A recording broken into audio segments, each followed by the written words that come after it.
Job अगर ना भी लगी तो प्लान बी क्या है? मतलब कि पहले गोल को डिसाइड करना है, फिर अपने को रास्तों की ओर देखना है। जिस्म से उतरकर रूह तक जाना था, सफर लंबा है वक्त तो लगेगा ही। वक्त दीजिएगा। अगर आपका कोई अपना क्लास 8th 9th या 10th में है, या आपका बच्चा अभी अभी क्लास +1 के अंदर कदम रख रहा है, क्योंकि यही वह वक्त है जब हमने किसी बच्चे के करियर को संभालना होता है। कहीं ऐसा ना हो जाए कि एक तरफ तो कार्तिकेय पूरी पृथ्वी का चक्कर लगाता रह जाए और दूसरी तरफ गणेश जी केवल अपने माता पिता की परिक्रमा पूरी करके पूरे ब्रह्मांड को साध ले, तीनों लोकों को साध ले। आप देखो, दोनों के लिए टास्क एक है, दोनों के लिए कंडीशंस भी एक है, बट दोनों के लिए रिजल्ट डिफरेंट है। आज हम उन 3 मिस्टेक्स को डिस्कस करेंगे जो अक्सर पेरेंट्स अपने बच्चे के करियर को सिलेक्ट करते समय करते हैं, क्योंकि शत्रु, ऋण और गलती जितनी जल्दी समाप्त कर दे उतना ही अच्छा होता है। सबसे पहली मिस्टेक हम ये करते हैं कि हम बच्चे के करियर के बारे में छोटी क्लासेस से नहीं, बल्कि हम आफ्टर 10th या 12th सोचना स्टार्ट करते हैं। और सेकंड मिस्टेक हम ये करते हैं कि हम बच्चे के करियर के बारे में खुद बच्चे की बातों में आकर ही उसके बारे में फैसला ले लेते हैं। थर्ड मिस्टेक हम ये करते हैं कि हम किसी टीचर की बातों में आके बच्चे के करियर का फैसला ले लेते हैं। अब आप कहेंगे कि सर, टीचर्स को तो हम भगवान मानते हैं, टीचर्स को भगवान का दर्जा दिया गया है, फिर हम टीचर्स की बातों में क्यों ना आए? माफ कीजिएगा, मैं ये नहीं कह रहा कि कोई टीचर आपको मिसलीड करता है। मैं खुद भी एक टीचर हूं और टीचर्स का बहुत सम्मान करता हूं, लेकिन जाने अनजाने में 2 गलतियां हो जाती हैं, और गलती तो देखो भगवान से भी हो सकती है। फर्स्ट तो ये कि जब भी कोई टीचर किसी बच्चे के मार्क्स को देख के ये कह देता है कि तुम आर्ट्स का स्टफ हो, तुम साइंस नहीं चला पाओगे, तो वो बच्चा क्या करता है? अगर साइंस चलाने वाला भी होता है, हो सकता है किसी कारणवश उसके नंबर कम आए हो, वो बच्चा साइंस चलाने की सोचता ही नहीं है, वो डीमोटिवेट हो जाता है। और दूसरी बात ये होती है कि जब भी कोई टीचर किसी ब्रांच के बारे में सजेस्ट करता है तो केवल अपनी ब्रांच की तारीफ करता है। आर्ट्स का टीचर आर्ट्स की तारीफ ज्यादा करता है, कॉमर्स का टीचर कॉमर्स की तारीफ ज्यादा करता है, और साइंस का टीचर साइंस की तारीफ ज्यादा करता है। जिससे होता क्या है, पेरेंट्स जिसकी भी बातों में मोटिवेट हो जाते हैं, जिस बातों से प्रभावित हैं, वही ब्रांच बच्चे को दिलवा देते हैं। इसमें बहुत सारी बातों को नेग्लेक्ट कर दिया जाता है। अब दूसरी बात यह आती है कि हमें बच्चों की बातों को ही क्यों नहीं मानना चाहिए।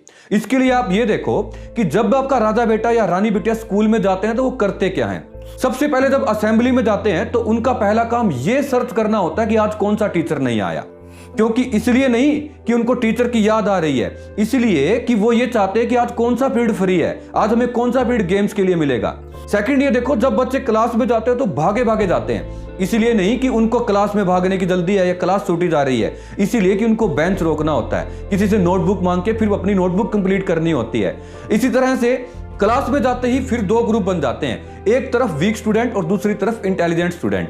वीक स्टूडेंट्स इंटेलिजेंट स्टूडेंट्स को बड़े प्यार से ट्रीट करते हैं, इसीलिए नहीं कि उनको कोई प्यार आ रहा होता है, बल्कि इसलिए कि ताकि वो बच्चे कहीं टीचर को टेस्ट के लिए या नोटबुक चेक करने के लिए याद ना दिलवा दें। मैं आपको शॉर्ट में बताता हूं, हर क्लासरूम बड़ा अजीब होता है, हर शख्स दिल के करीब होता है। क्लास का मॉनिटर होता है सबका ही यार, वो शोर तब बंद करवाता है जब टीचर को देखता है क्लास के बाहर। रिसेस से पहले ही सबका टिफिन खाली होता है, एक ही बच्चे का डिब्बा सबकी थाली होता है। आप देखिए कितने इंटरेस्टिंग वे में ये अपने करियर को सिलेक्ट करते हैं। ये ग्रुप बना के बैठ जाते हैं और ये यूं सोचते हैं कि सारे हम लेंगे तो एक ही ब्रांच लेंगे, एक तरफ जाएंगे, अपना पर्सनल इंटरेस्ट नहीं देखते। ये कहते हैं कि जहां जाएं हम इकट्ठे मस्ती करें। ग्रुप का लीडर सबको यह राय देता है कि अगर तुम्हें थोड़ी मेहनत करनी है और एंजॉय ज्यादा करना है तो तुम लो आर्ट्स, अगर तुम्हें थोड़ी ज्यादा मेहनत करनी है तो तुम चुनो कॉमर्स, और अगर तुमने बहुत ज्यादा मेहनत करनी है तो तुम्हें लेनी होगी साइंस। अब वहां से आवाज आती है, यार मैं तो साइंस ले रहा हूं। दूसरी आवाज आती है, नहीं यार मैं तो आर्ट्स ले रही हूं क्योंकि मेरे घर वाले मान नहीं रहे। होता यह है कि ये मजे मजे के चक्कर में अपनी ब्रांच को सिलेक्ट कर लेते हैं। आप समझ रहे हैं कि रुतबा होता है हर उम्र का जुदा जुदा, कभी खिलौने, कभी माशूक, कभी शोहरत और कभी खुदा। तो आप कहेंगे कि सर, ना तो हम टीचर की बात माने, ना ही हम बच्चों की बात माने, तो हम जाएं तो जाएं कहां? जाना कहीं नहीं है, ठहरना है। सीढ़ियां सिर्फ उनके लिए बनी है जिन्होंने छत तक जाना है, जिनकी निगाहें आसमां पे हैं, उन्होंने अपना रास्ता खुद बनाना है। आपको करना क्या है वो सुनिए। बच्चों की बातों में आके या टीचर की बातों में आके कुछ भी करियर को सिलेक्ट नहीं करना। आपको सबसे पहले अपने डीप इंटरेस्ट को, अपने घर की फैमिली कंडीशंस को अच्छे से देख लेना है।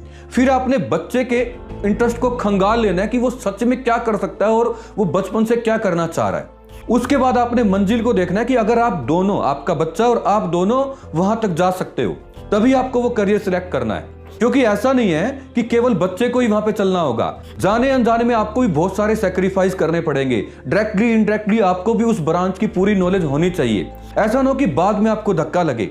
छोटी छोटी बातों को समझ जाओ कि एडमिशन कैसे होगा, एडमिशन में खर्चा कितना लगेगा, कॉलेज घर से कितनी दूर है, कॉलेज में एडमिशन कैसे होगा, मैक्सिमम बच्चे किस तरह से एडमिशन पा रहे हैं, हमारी जॉब कहां लगेगी, और जॉब अगर ना भी लगी तो प्लान बी क्या है। मतलब कि पहले गोल को डिसाइड करना है, फिर अपने को रास्तों की ओर देखना है। क्योंकि अगर ऐसा हो गया कि मान लो बच्चे की जॉब बाहर लग गई और बच्चे का मन अभी घर पे रह गया, अगर स्टडी के लिए कॉलेज में एडमिशन तो दूर हो गया लेकिन वो वहां सर्वाइव नहीं कर सका, तो पूरा करियर फिर खराब हो जाएगा। तो अभी भी अगर आपका बच्चा 8th, 9th या 10th में है, या अभी अभी उसने क्लास +1 के अंदर कदम रखा है, तो आपके पास भरपूर टाइम है अपने बच्चे के करियर को सोचने का। अगर आप चाहते हो कि इससे रिलेटेड मैं और वीडियोस बनाऊं जिसमें मैं आर्ट्स, कॉमर्स और साइंस के बारे में कुछ ज्यादा जानकारी दूं, तो आप मुझे कमेंट बॉक्स में लिखें। और अगर जाने अनजाने में मैंने किसी बच्चे का, किसी टीचर का या पेरेंट्स का दिल दुखाया हो तो उसके लिए क्षमा करना। Thank you very much. सत्यमेव जयते।